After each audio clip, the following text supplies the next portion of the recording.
We are live. Welcome, Giants. My name is Joe Perrone, and this is the Freedom Hour on the Wake Up with Giants Network. I'm an entrepreneur and a strategist, and I help business owners and professionals design the life of their dreams. This show was designed to help you overcome the biggest roadblocks to your dream life, your life deeper.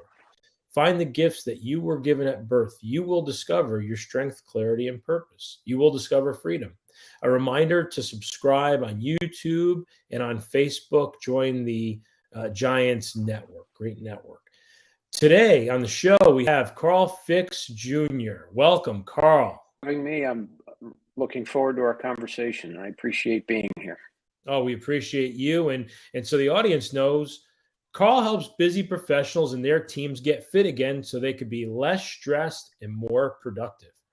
He's a marathoner, endurance cyclist, and a former 30-plus year trial lawyer who brings hard-won wisdom, real-world experience, and the founder of No Surrender LLC. Carl teaches that fitness and well-being are the cornerstones of success. He's a frequent guest on leadership, business, and legal podcasts, and a sought-after trainer for companies and professional associations. His Friday Fix newspaper column, which I happen to love, provides strategy, tools, and inspiration to stay resourceful and resilient regardless of the circumstances. When not cycling crazy miles or chasing the next audacious fitness goal, Carl enjoys traveling far and wide with his wife and two daughters. You can learn more about Carl at www.carlficks.com. That's FICKS.com. Carl, welcome. So, I always ask my first question, and I'll let you take it from here. What is freedom to you? Well, thanks for the question, Joe, and I've given it a lot of thought. And if I could encapsulate it, freedom to me is living an authentic life on a daily basis. And by authentic, I mean one of empathy, one of gratitude, one of honesty, and one of service, all equally important to me. And at the end of the day, I like to look back and see if I've checked those boxes. And if I have, then I feel free, I feel unburdened, and I have no issues laying my head on the pillow that night. What a definition, and I so honor you because you do that. You live authentically. I know you, and we've networked together, and we've become close friends, and I see who you be, Carl. And it wasn't always like that, though, was it? No, like you said, I practiced law for many years, and it's a noble profession, but you are an advocate, and you are an advocate for your client's position. And you may, as an attorney, not even agree with your client's position, but you must, under the rules of professional conduct, advocate for your client's position. And again, it may not match yours. So there were times where I had to keep my powder dry, as the saying goes, and not chime in with how I really felt about things. And as a trial attorney, you come across a wide array of scenarios. So how are you able to, balance your beliefs and everything that you were about and be authentic? Because I know you to be an authentic guy, and I know deep down inside that is something that is foundational for you as a human. Can you tell us about some of the strategies you use to maintain that authentic self? Yeah, so a couple things. I mean, there's two sides to this coin as far as the practice. One is there's a rule of professional conduct, which is candor towards the tribunal. So in every interaction I had with the court, I was candid because I was obligated to be candid. At times, I might have had a client who said, well, do we have to say that? And I said, yeah, we must be candid with the tribunal. Flip side is I would say to a client, tell me everything. I'll be the arbiter of relevance. You may not think it's relevant, but I need to know because I don't want any surprises. You ask any trial lawyer, and they'll say, I don't like surprises. So those were two sides of that coin. But during the practice, it was a full contact sport, and the way I was able to maintain that level-headedness to compete in that arena was by embedding this fitness component in my daily and weekly routine. And there were benefits to that, which we can get into, but that allowed me through a very lengthy career to show up and be a better advocate for my clients. Carl, you mentioned your fitness component, and we are definitely going to get into that because you and I run into many professionals on a daily basis, and we live in a heavy world, man. There's a lot going on. There's a lot to unpack, and there's just a lot of busyness, a lot of overwhelm, a lot of stress. And you and I both know that taking time for wellness, taking time for fitness is it's not, if I can get to it, it's a must. We must do this. So tell me more about you incorporating that fitness component into your regimen and the benefits that had for you to be there as your authentic self for your clients, and how that translates now into new business, no surrender. Sure. I mean, if you think about the times we're living in, tumultuous is one great adjective for it. We've got COVID malaise. We have a war in Ukraine. We have racial division. We have political polarization. It is, to use your word, very heavy. So now more than ever, do we need to pay more attention to our self-care? And I've always lived by that. And in all candor, my first 5 years of practice, I completely and totally neglected my person. I graduated from law school in '88. The first 4 or 5 years, '88 to '93, I was just all in on the practice and not eating correctly, not getting enough sleep, treating my new car better than my body. And in '93, around that time, I realized this is not sustainable. At which point I pivoted. And to take one step back, I played sports throughout my youth into college. So it was all about getting kind of back in the game. So what I did, and what I continue to do is I work out in the morning for a number of reasons. One of them is chiefly it sets my compass for the day. It's kind of my brain dump. I think about things, I get some clarity of thought, and then I am ready to confront whatever comes at me. And it comes at us, as you know, Joe, very, very fast. A lot of times being a lawyer is just like being a well-dressed firefighter. You're just running from one fire to the other. You might have a tie on, but you're still a firefighter. And the day can go sideways fast. So I would want and still get my workout in the morning, and then I own it. I'm big on the ownership word. My Friday fix, as you mentioned, I sign off, own the day, own the weekend, ownership, own what you're doing. And when you work out in the morning, you own that. Nobody or nothing can take that from you. So I would go into work having gotten my workout, have a punch list of 5 items, get through item 1, then all of a sudden the client's in crisis. Items 2 through 5, they get backburnered. I'm now focusing on my client's crisis. And that may take all day or even more than a day, but I've got my workout in and I own it. So it's all about showing up better. And again, I would just be a better advocate for my clients and also the other communities that I serve. And if you think about the communities that we serve, we have partners, whether they're domestic, business, or otherwise.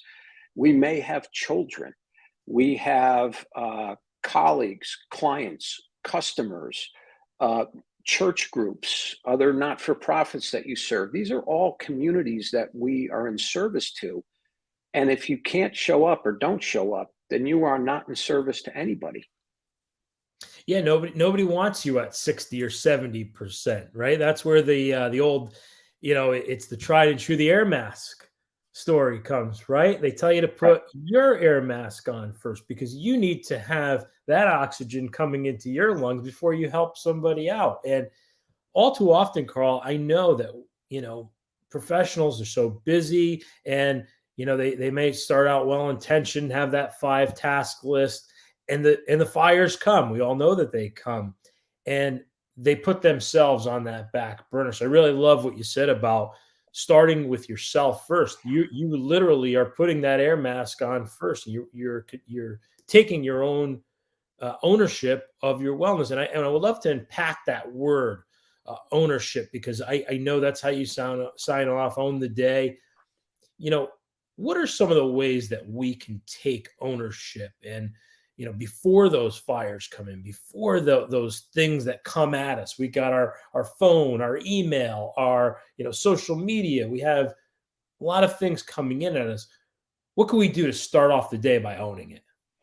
A couple things. The first is to get out of your mind, if it's residing there, that self-care is selfish. It's not. In fact, I view it as a very unselfish act. You are, in fact, giving a gift to those that you serve. So it needs to be treated like any other obligation throughout the day. And an obligation, that at times is pejorative, but busy professionals are good at scheduling stuff. So I am an advocate for scheduling it. If it's better, if you look at a day timer or your iPhone or whatever calendar system you use, if you block time for it, chances are it will happen because you've scheduled it. And you need to hold yourself accountable. And there are various ways to do that. The best way to do it, one of them, aside from scheduling, is grab a friend. Tell a friend you're going to meet him or her for a multiple 20-minute walk around a local high school track.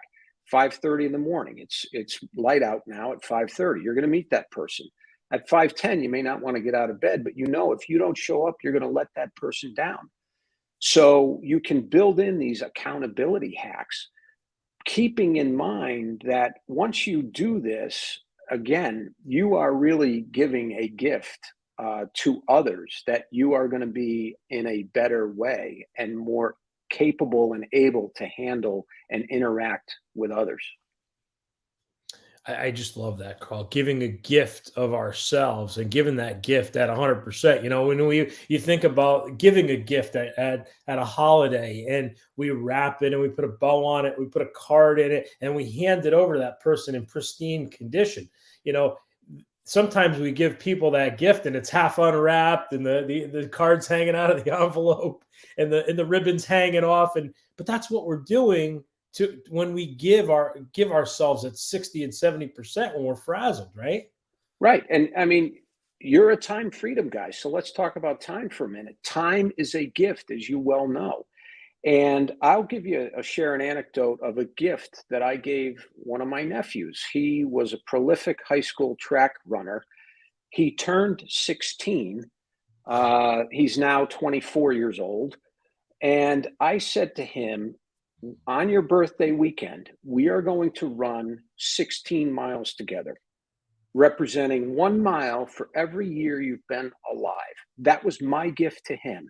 And we went out and we did that. And we still share that story. And he has told me that he will keep that memory for the balance of his life.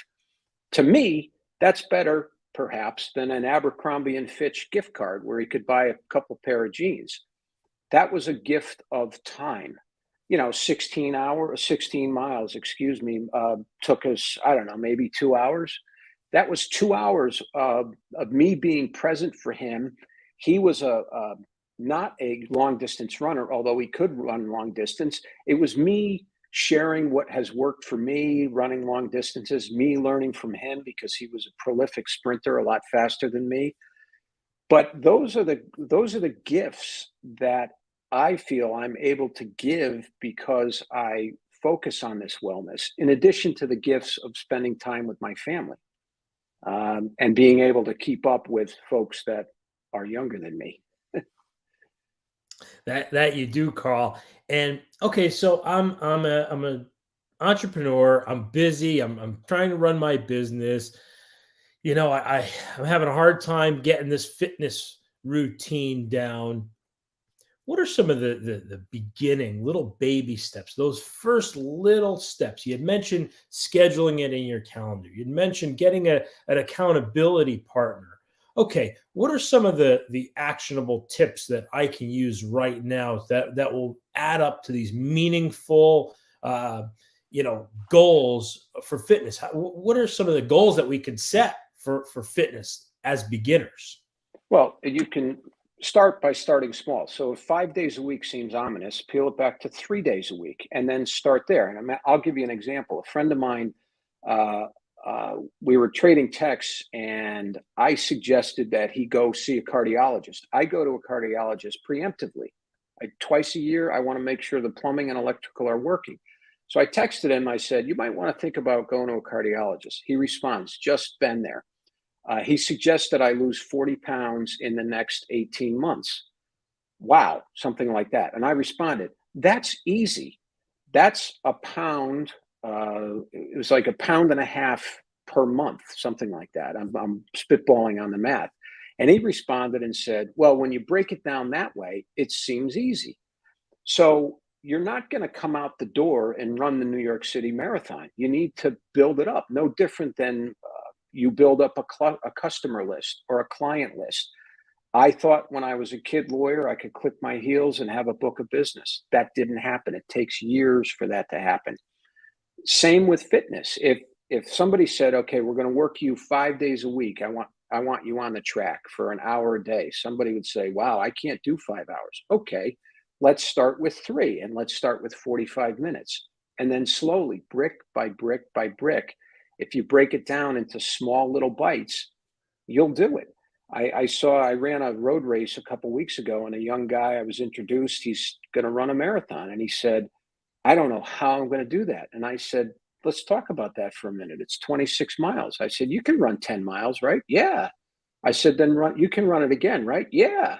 You can run a 10K, can't you? Yeah. That's 10 plus 10 plus a 10 kilometer. And I said, those 3 things, there's your marathon. He said, wow, okay, I got that. Just break it down into something that is not insurmountable. And a lot of it is the mind game.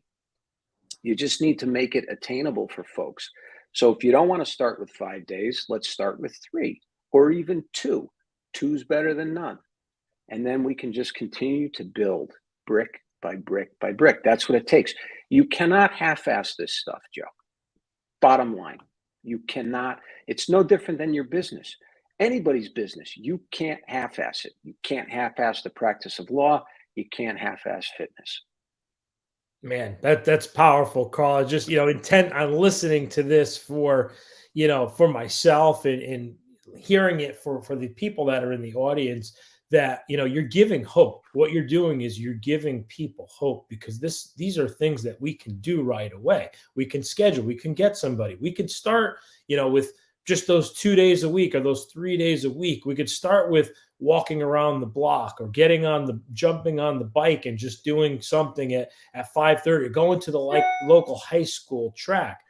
And, you'd mentioned how it affects our business. And, I want to kind of pivot to how this all benefits our business and increases our return on our investment, because, we're in our business and we have all these things every day that are coming at us.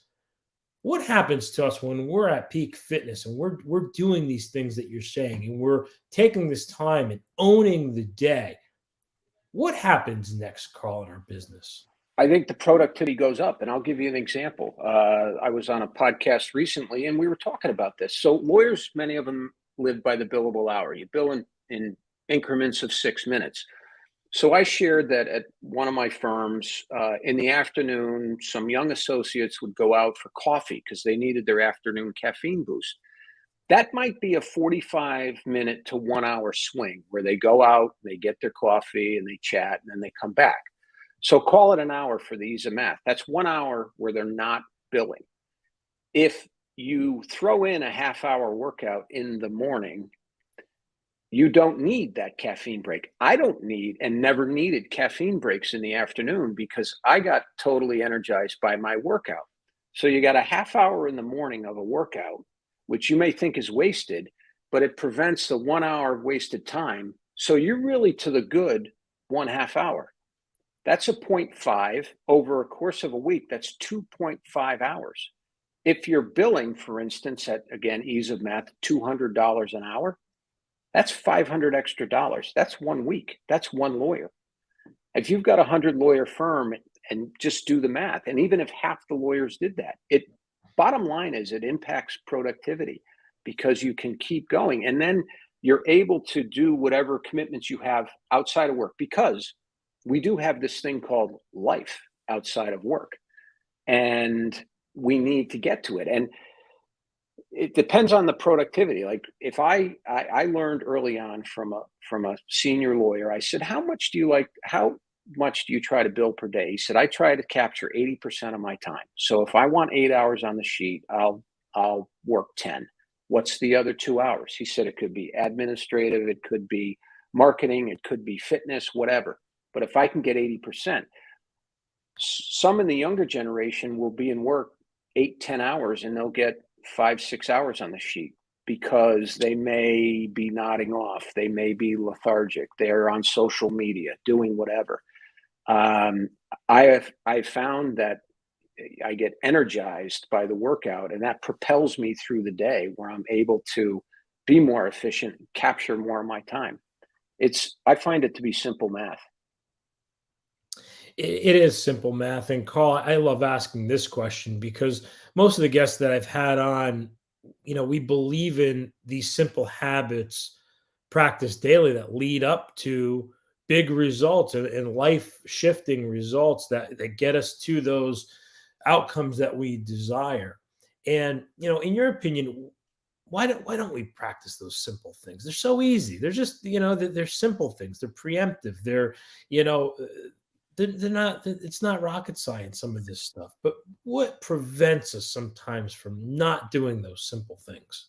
I think sometimes there are not immediate results. When I decided to get back in the game back in '93, as I mentioned, I set this goal of running the New York City Marathon. And I ultimately did in '95. But in '93, now I prided myself on my athletic childhood. When I started to get back in the game, I could not run a mile, Joe. And I thought, oh, MG, man, I can't, what a slob. I can't even run a mile. So I had a little pity party, but then I just said, well, I got to keep going. And then I got to the mile, then I got to the 2 miles, then I got to the 3 miles. That training program, when I ultimately ran the marathon, was 26 weeks. That's a half a year. That's a long time. Everybody wants immediacy with the iPhone. We're on it. You ask me a question, we're together, we don't know the answer. Let's Google it. Boom, we have the answer. We didn't have that. I didn't have that as a kid. So I think everybody wants immediate results, and you don't get them in fitness. You will get tangible results so long as you show up day after day after day. And then you'll see the results. And I find these results to be intoxicating.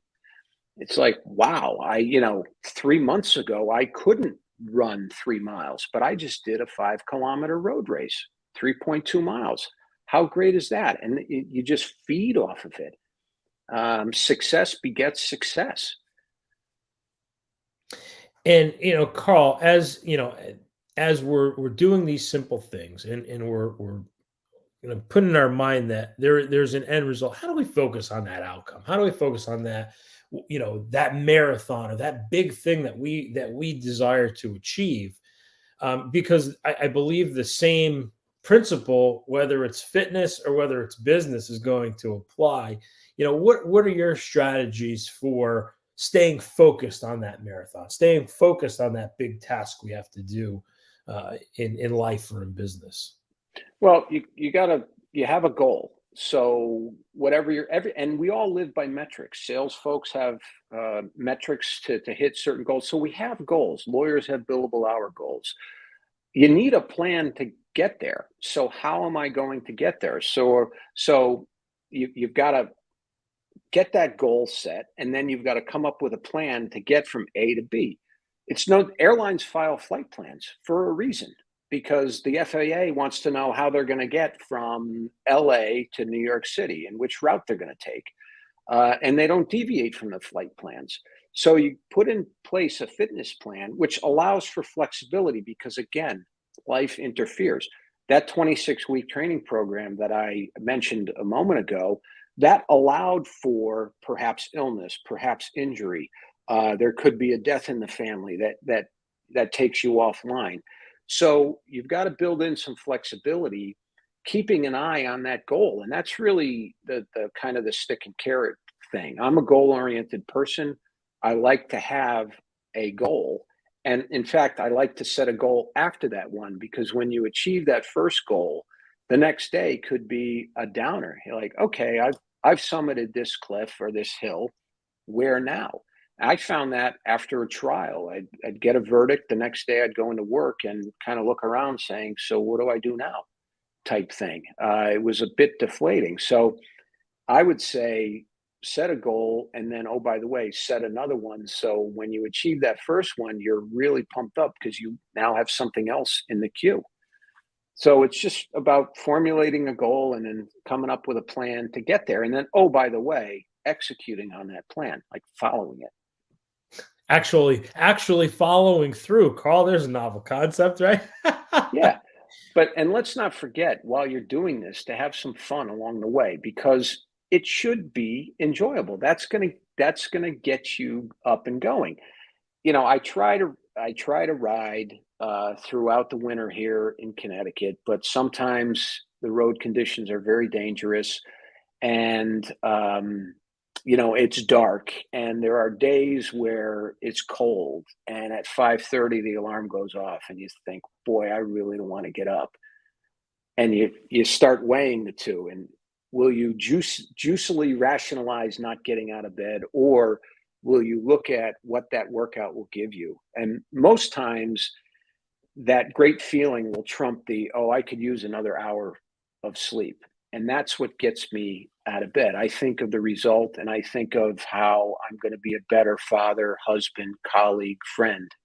That's what gets me out of bed. I love that, Carl. And I'm curious, what do you do to celebrate? Because I know along the way, we have to recognize our achievements. We have to, honor ourselves for staying committed to these goals, and to honor ourselves for focusing on, hey, I could have stayed in bed. I could have just pulled the covers on my head. It's 15 degrees outside, but I did it. What do you do to celebrate, Carl? Well, I kind of pat myself on the back and say, good job for following through. But there's also this thing, and you were part of it last year, where I was dedicating miles to folks, and that made those miles more meaningful. And part of my celebration of those miles was I could not wait to tell the person for whom I was riding that I had done the ride. It was a really incredible experience. I mean, that's our friend Chris Doris talking about the committed state of all inness. And one of those, a subcomponent of that is dedicating something to somebody. So I was dedicating miles to folks. And once I completed a ride that I had dedicated, I was pumped to let that person know that I had done it for them. To me, that was one of the greatest celebrations. I have a friend of mine, his daughter, she's a recent college grad. She's going to do the Ragnar Relay in another week or two. So she's fundraising for this charity. I know the young lady. I sent her a text. I said, you need to know what you're about to do. Many people don't have the tenacity, the courage, or the fortitude to do it. It's a 200-mile relay race. And I said, so kudos to you for doing it. And by the way, enjoy every step of the way and celebrate what you're a part of. So I try to, when I'm in a road race, or even when I'm out biking by myself, to look. That's a celebration to me. Like this morning, I went for a ride. I saw this incredible red-tailed hawk screeching away from me, and to see that bird in flight, it was incredible. So, kind of a few ways that I celebrate. And as you're celebrating, as you're going through and actually doing this and following through, as you said, you notice all the things that life has to offer us. You notice nature, you notice, how you feel, you notice the clarity and the freedom in being out and doing this for yourself, and knowing that, hey, I took some time for myself today, as you alluded to earlier. And I just love that. And I have to, Carl, I'd be remiss if I didn't tell the quick story in my version of your riding for me personally. Um, when you had reached out on LinkedIn to everyone and said, "Hey, I would like to ride some miles and let me know the number and we'll dedicate some miles." So I said 120 because that was the number of hours that I could save business owners through time freedom, and it was 120. And you jumped right on that. You said, "Joe, I'm going to dedicate 120 miles to you." Well, when I had asked you about that, I didn't realize that you were going to ride these consecutively. So I'm in line for brunch up in Portland, Maine, and I get a text, and it's your All Trails app Yep. with 120 straight miles for Joe Perrone, and I was so humbled by that and so amazed. First of all, that anyone would ride 120 miles straight, but in my honor was very, very humbling, and so I so honored for you, and I just wanted to spotlight that because that's just badass, man. That was just awesome. But we both have that passion for business owners. My story is I had a panic attack, anxiety attack in the middle of a workday because I wasn't focused on my fitness and I wasn't focused on healthy living. And that brought me to my knees. And no matter what amount of business I had coming in or monetary income, if I didn't have my health, oh my gosh, I had nothing. And I remember staring up at the proverbial white lights, but it was in an emergency room, thank God, and not the lights coming from the pearly gates. That really transformed my way of thinking. But I know how passionate you and I are about people not dropping dead of a heart attack or having panic attacks or anxiety or being on medication. These are external things that we try to compensate for doing the things that you're talking about, maintaining this physical fitness, implementing these strategies. Carl, so I just have to just honor what you do and thank you for how you're showing others how to just get back into this fitness game. So Well, thank you very much. thanks, Joe. And back to the miles I did for you. A couple random thoughts. One is, we got to know each other last year, and you put that out, and I said, I love this guy. I got to do this. The other thing is, I had never ridden 120 miles, so I wanted to do that as much for you as for me. I wanted to see, okay, can Fix get his cowboy on and do this? So I got a tremendous amount out of it because again, internally, I said, well, let me see if I can do this. So it was great fun, and I loved doing it. On the second piece of your comment, it's all about control. People like control. There are so many things that are out of our control. One thing we can control is our fitness. My older daughter graduated from college this weekend. The speaker was an Olympic bobsledder, graduate of the same school. She was fantastic. And one of the things she talked about, she got to Beijing and tested positive for COVID. She was quarantined in her hotel room for 9 days prior to competition. And she talked about so many things that were out of her control. Was, when is this COVID going to leave me? Am I going to test negatively so I can compete? But she said what I could control was some of my prep to get ready for that race. So she described how she worked out in her quarantined hotel room. But I sat in the audience the other day and I thought, boy, this woman is so spot on that she had control over her fitness. And that's what we have, because there are so many things that are out of our control. So it's nice to be able to control that piece of our life.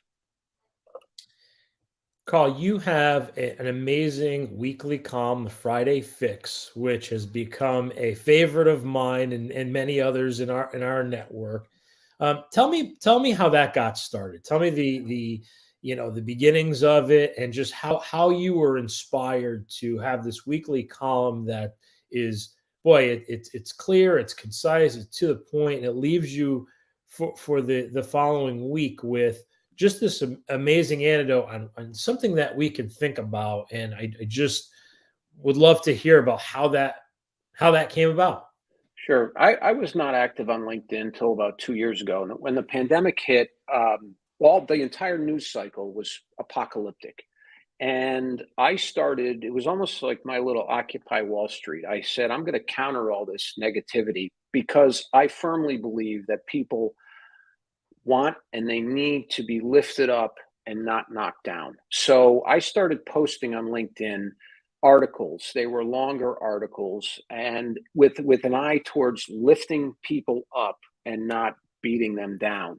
And then I decided in the beginning of 2021 to have a little fun with my last name, Fix, Ficks, and call it the Friday Fix and make a post that was kind of a quick hitter just to kind of get in, get out, 300 plus or minus words with perhaps one nugget of inspiration.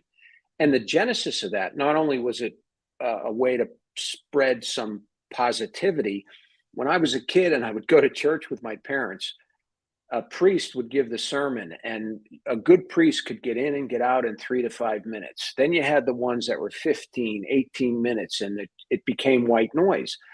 And it's a skill to be able to land your point quickly.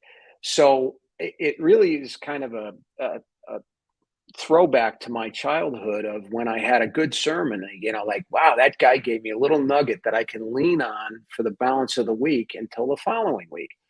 So I'm sharing personal anecdotes of lessons I've learned, and I try to weave it in with something positive that people can pull on or perhaps draw on for the following week. It's like a fix, Fix, but it's a pun on my last name.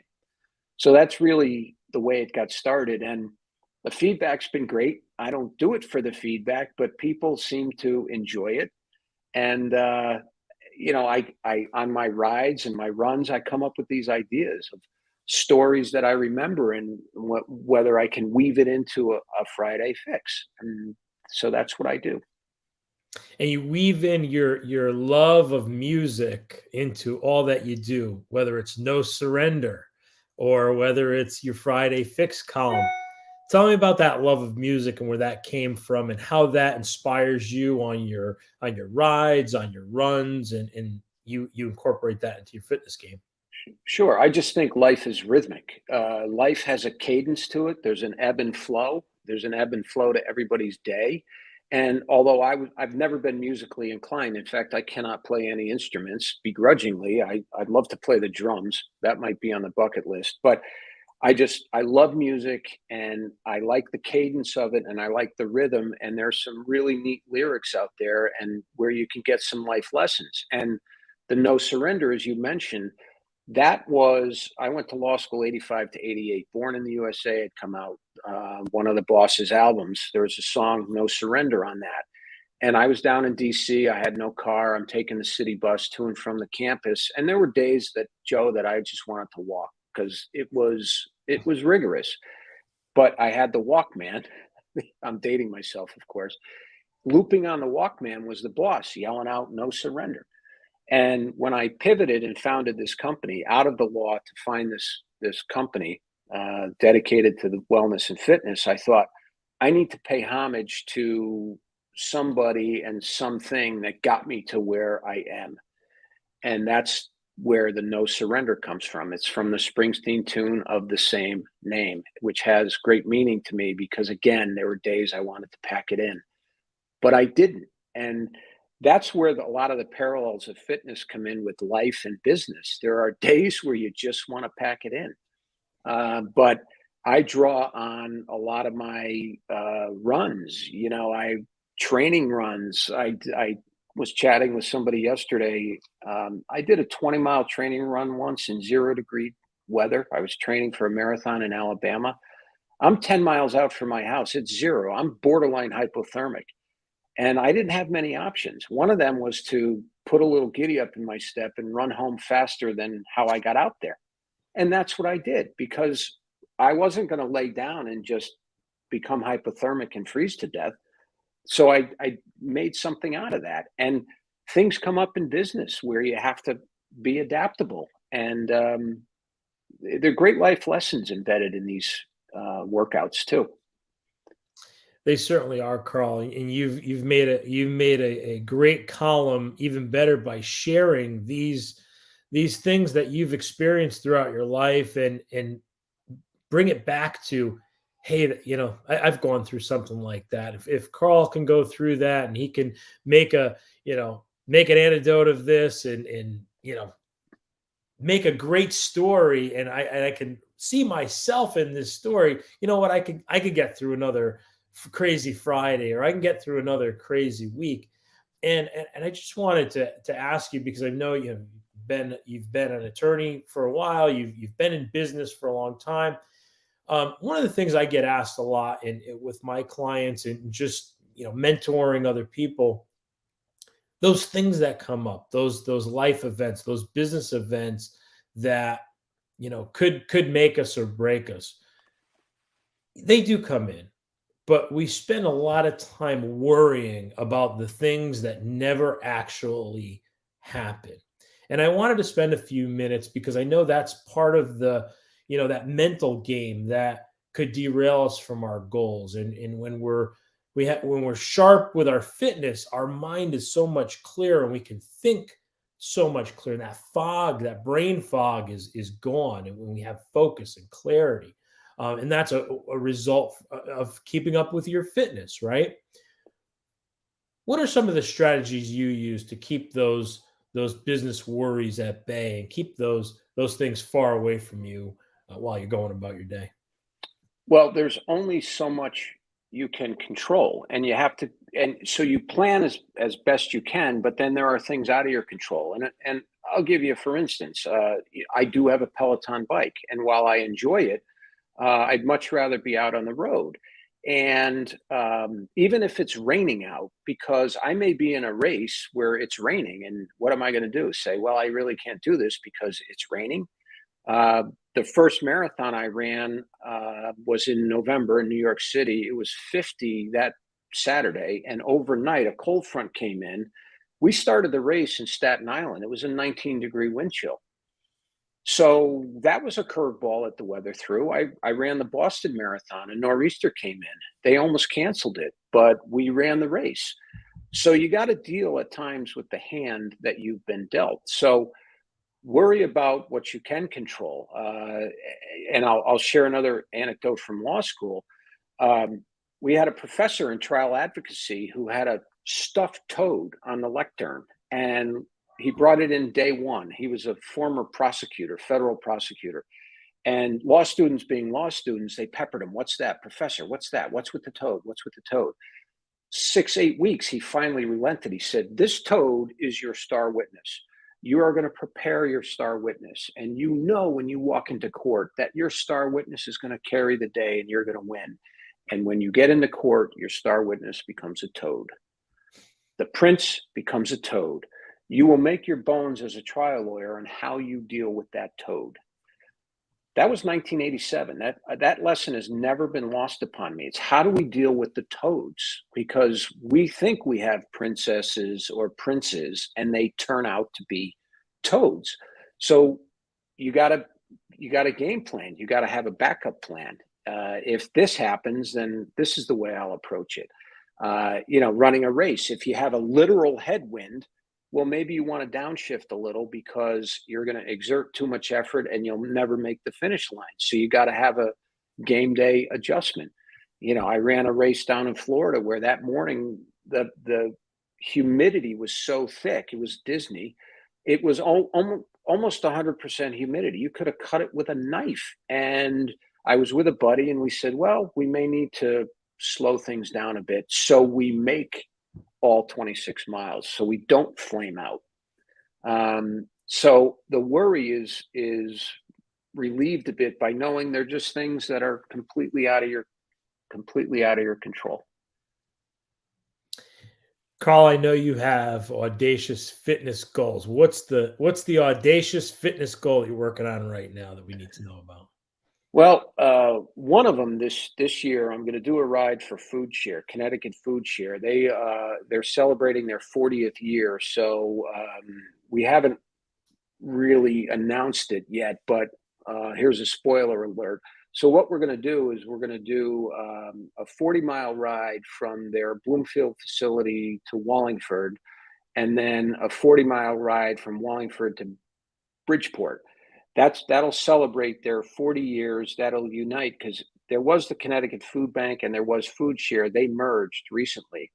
So this will show the unity of the entire state backing the Connecticut Food Share, solving food insecurity. So that's one of them.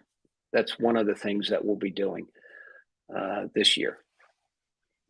And I feel like there's another one that you have. That's what's out there? What's on the horizon for Carl Ficks? What else? Another thought is 100 miles is a big deal for a biker. It's 2022, so I'm toying with doing 22 100-mile rides just for kicks to celebrate 2022. Wow. Carl, so inspiring. And I know that you love doing workshops for teams. And, can you get into that a little bit on, how do teams benefit from your talks and your, the stories and the outcomes that you can teach them when in a group setting. I know that you have seen some amazing results because one of your tips was find a friend. So you come into a company and you're working with a team of people. Now you have a whole company that's focused on these fitness goals. So tell us more about the work you do with companies and their teams. Sure. So I'll come in and speak for an hour and provide the professionals and their teams and non-professionals some actionable strategies on how they can be more productive and less stressed. I'll provide examples of 15 or 20-minute workouts that you can do out of the office, and also workouts just sitting at your desk, and show that these, in fact, will make you more productive. So I share personal experiences, things that have worked for me, and then translate it into whatever line of business those folks happen to be in, and really show them that this stuff does work and it's attainable. It's not just, you see a 26.2 sticker on a car and you say, oh, that guy ran a marathon, I could never do that. Well, maybe you could. Or a 5K or a 10K. I mean, I'll give you, for instance, a 5K is 3.2 miles. Race organizers many times will give you 80 minutes to do that. A lot of 5Ks are for charity. There's an incredible vibe and an incredible energy there. So you could do some team building, get your company to sponsor a 5K and send out a team. Most folks can walk, skateboard, or jog, and then walk 3 miles in 80 minutes. So it builds esprit de corps, things of that nature. So I'll go in and share these strategies with teams on how to implement these things and help the bottom line. And what's been the feedback? What's the return on this investment that they have with you? Because I can imagine it's enormous. What are they saying out in the world? I've had people say, wow, I didn't think I could do 25 push-ups. Or a friend of mine plays hockey and I've got him doing a few things. And he said, I used to struggle with the hockey bag. Hockey bags are, they're huge. And now I can pick up the hockey bag. It's not a big deal. So that's an immediate dividend. Or you're right. I do have more clarity of thought. And when you're on trial as a trial lawyer, you're putting in 60, 65, 70 hours a week. And then again, there's this thing called life. So you get feedback. It's like, oh, okay, now I'm able to handle these hours that are coming at me. And I'm able to get ready for the next day. Carl, it's amazing. So I'm a business owner. I want to have you come in and talk to my team. How do I get in touch with you? CarlFicks.com, CarlFicks.com, or via email. It's Carl@CarlFicks.com. And I would welcome any and all inquiries. I'm on LinkedIn. I'm on Facebook. Reach out to me. I'd love to chat with those in the communities that we serve, Joe. Carl, I so appreciate you. You've given us actionable steps. You've given us ways that are, we there's no excuses left. We have to focus on our fitness. We have to put that air mask on ourselves first and be at 100% so we can live and love for those that we serve and we're committed to helping. Any last words before we wrap up, Carl? Yeah, just stay in motion. 3 words: stay in motion, because it'll just pay dividends. Let's look at Mick Jagger. Mick Jagger will be 79 in July, and he's still strutting away. And in any given Rolling Stones concert, Mick Jagger runs 12 miles. How does he do that? He does that by having a fitness component. So we can all be Mick Jaggers. We can all be doing that at 79. So stay in motion. Don't give up. Don't mail it in. You can absolutely, categorically, 100% get back in the game. Carl, that was the cherry on the top, man. Thank you, thank you, thank you. Coming into this beautiful season, this is just right on the money and right on time. Honor you so much for what you do, who you are, and who you inspire others to be. Thank you, Joe. I appreciate it, and it's been great to be on the show.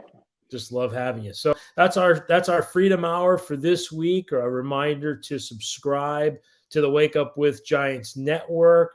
We have a great network of people that love to uplift and inspire and educate. So give all these shows a chance and give them some views. So till next week, Carl, it was a great show. We'll see you on all the interwebs pretty soon. All right. Take care, Carl. Bye now.